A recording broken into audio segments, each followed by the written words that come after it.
بم دھماکے میں شہید قرآن مجید کی اس آیت کی انڈیکیشن اور اس کا کیا مطلب ہو سکتا ہے، پشاور ایک بار پھر خون میں لت پت ہو گیا۔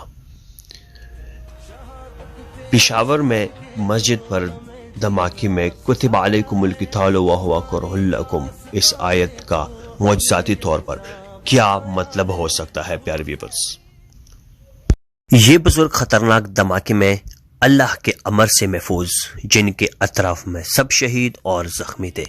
پولیس لائن مسجد میں نماز پڑھنے والے ایک مقامی محمد یوسف نے برطانوی خبر رساں ادارے BBC سے گفتگو کرتے ہوئے کہا کہ اقامت بھی آدھی رہ گئی تھی کہ دھماکہ ہو گیا۔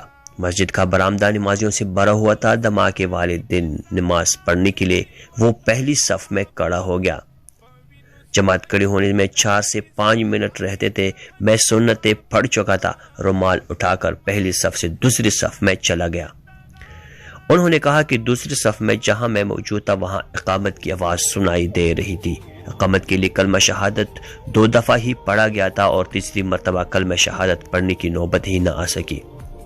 اس فوٹیج میں آپ دیکھ سکتے ہیں کہ مسجد کا پہلا کس طرح ویو تھا اور اب کس طرح ہے۔ Very sad.